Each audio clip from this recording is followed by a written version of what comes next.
Now at 4, a survivor's testimony. Hear what the woman who lived through the Charleston church shooting had to say in court today.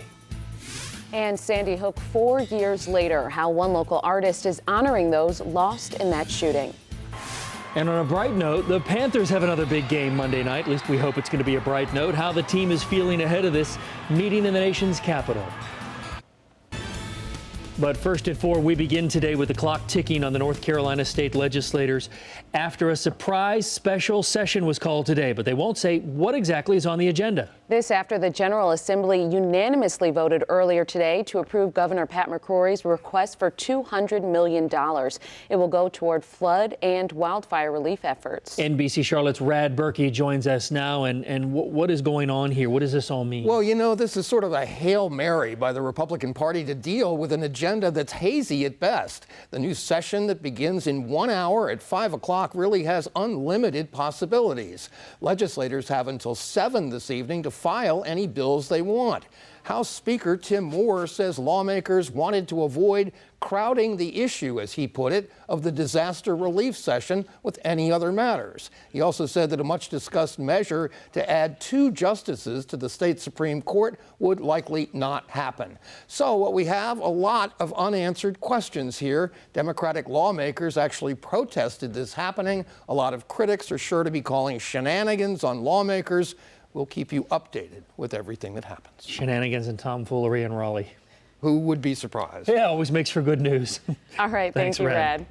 Turning now to our forecast, an Arctic blast is heading straight for the Carolinas, and with it comes some chance for freezing rain. Chief Meteorologist Brad Panovich is tracking this. Well, this is going to be dicey. Yeah, some really cold temperatures move in first. That's kind of lay the groundwork for the possible ice that we're going to see on Saturday morning. Let's show you the satellite and radar together. It doesn't look like much. You see the cloud cover out there, but that Arctic front is lurking just on the other side of the mountains, and the really cold air is right up here in the Ohio Valley, stretching back to the Midwest. You can see the air getting progressively colder as you go to the Northwest, but take a look at this. It gets dramatically colder in parts of Canada and the northern plains. That cold air just starting to filter into the mountains. We've already got wind chill advisories in effect for the North Carolina mountains. These go to effect tonight at midnight and go through midday tomorrow. Winds 20 to 30 miles an hour, and we could see wind chills 5 to 10 below zero. Already down into the 30s up there, 40s and 50s across the Piedmont. So as we go through the evening hours, temperatures will be slow to fall tonight, only into the mid-30s. The problem is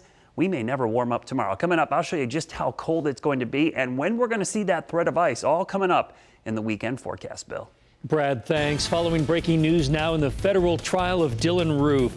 Both the prosecution and the defense have rested their cases, so tomorrow they will both begin making closing arguments. Then the jury, of course, will decide Roof's fate. And on this final day of witness testimony, a survivor of the shooting, a woman by the name of Polly Shepard, took the witness stand. On the night of the shooting, Dylan Roof said he let her live so that she could tell the story of what happened. And today, she did just that. NBC Charlotte's Savannah Levins joins us now in Savannah. A very tough, compelling, and emotional day of testimony, wasn't it? Yeah, Bill, you know, there have been a lot of difficult days in this trial, but today was really tough. Survivor Polly Shepard was the prosecution's final witness. She recalled that tragic night in June 2015, saying they welcomed Roof into their Bible study, and when they closed their eyes to pray, she said Roof started shooting. She recalled ducking under a table and praying out loud. She said Roof yelled at her to shut up. She also said Roof came up to her and said, "Did I shoot you yet?" And when Shepard replied no, he said he would spare her to tell people what happened. Shepard was able to call 911. That phone call was played in court. Her horrified, tear-choked voice telling dispatch, "I think they're dead." And then with that, the prosecution rested their case in front of a silent courtroom. Dylan Roof's attorney even standing up, looking Shepard in the eye, saying, "I am so sorry. I have no questions." Dylan Roof himself told the judge he did not want to testify in his defense. And with that, without calling any witnesses or evidence, the defense quickly rested. Now, as Shepard got down from the stand and exited, people in the courtroom stood up in what seemed like a silent acknowledgement of the pain that she had just relived. Now, tomorrow, both sides will give their closing arguments, and then the jury will decide if Dylan Roof is guilty or innocent. Of course, the government is seeking the death penalty in this case. We'll keep you updated on air and online, WCNC.com. Reporting for NBC Charlotte, I'm Savannah Levins. I'll send it back to you. Savannah, thanks. Compelling, a good choice of words. Thank you. We're following a developing story out of East Charlotte. CMPD is working to figure out why a man's body was found near a school. This happened on Idlewild Road next to the elementary school there. CMPD tells us they got a call for a death investigation around 9 o'clock this morning after a student discovered the body by the school fence. Police say they got 2 calls for service about multiple gunshots fired near that area close to midnight, but they weren't able to find anything. CMPD looking for witnesses, so if you have any information, give them a call. New developments about the Salisbury man accused of opening fire in a Washington pizza parlor. Prosecutors say Edgar Welch is going to face federal charges of interstate transportation of a firearm with the intent to commit a crime. He could spend 10 years in prison for this if convicted. Welch has been in jail since he fired a shot at the restaurant earlier this month. Police say he was there self-investigating some sort of a fake news report about the pizza shop. The police department now has a man in custody accused in a deadly crash investigation. Police say this man, Wayne Eric Daniel, is the man that was behind the wheel of a car involved in a crash on East Independence just before midnight on Sunday. They tell us that Daniel was speeding and driving recklessly as he passed through the intersection at Village Lake Drive. That's when he allegedly hit and killed pedestrian Robert Melton. Daniel now charged with involuntary manslaughter and reckless driving. It's been 4 years since a gunman stormed into Sandy Hook Elementary School in Newtown, Connecticut, taking the lives of 20 students and 6 teachers there. Since then, there have been hundreds of school shootings across the United States, with the parents of those students lost in Newtown still calling for an end to violence. The town held a moment of silence this morning, and flags are flying at half-staff there today to mark that tragic anniversary. And as people across the country reflect back on that terrible morning, one local artist has been working all day to honor the victims. NBC Charlotte's Dan Yasinowski joins us now from uptown. And Dan, you've told us he actually created individual tributes to each of those victims?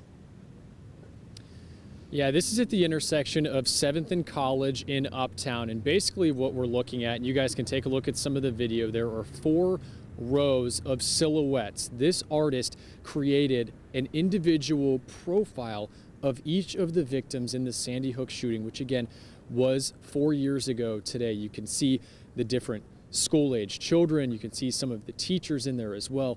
Not only are their names and ages on there, but biographies about each person on there as well. People came up throughout the day today and are still coming up until around 6 o'clock. This will be out here, and they're able to take a flower, walk around, and put that flower down on the person who they connect most with. Guys, we'll send it back over to you.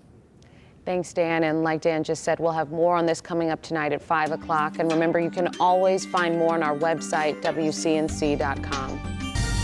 We're learning more about Governor Pat McCrory's possible future on Team Trump.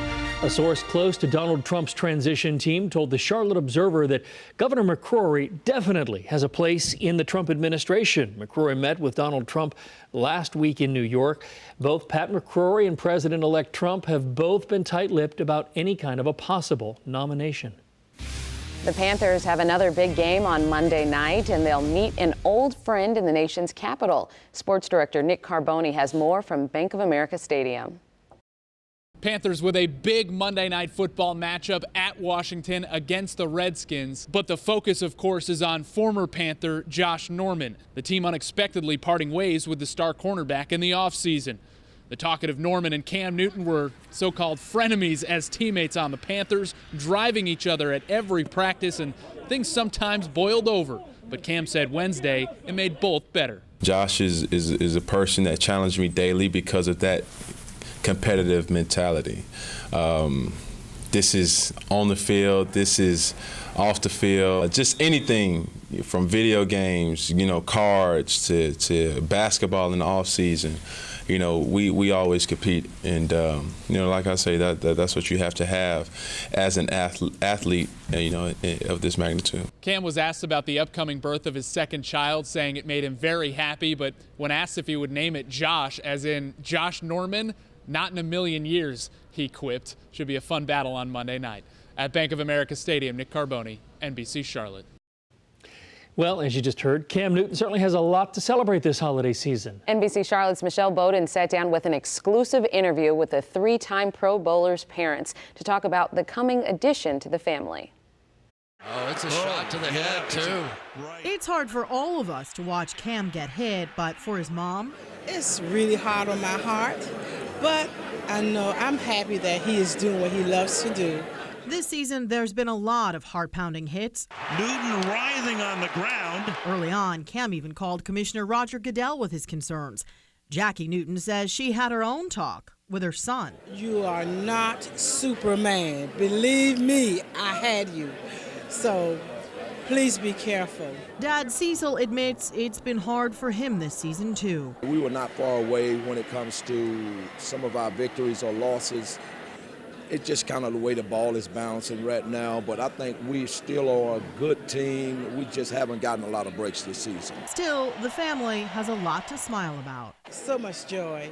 Cam's parents were in town to accept his award as one of the Charlotteans of the year for all the Panthers quarterback has done in the community. You know, that's part of his responsibility of being successful. And they're excited Cam's firstborn, Chosen, will turn 1 on Christmas Eve. We are all so excited. Cam is happy, his firstborn, so we are happy. It's going to be a giddy time of the year for us. Cam's new baby is due any day now. Everybody excited?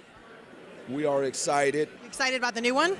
Of course. Any tips? The last name was pretty interesting when he came up with Chosen. Any? I have no idea what this one is going to behold, but we will be happy. So you were surprised like the rest of us? Yes. But she says she has not been surprised by Cam's fashion choices. Do you weigh in? Just a little bit.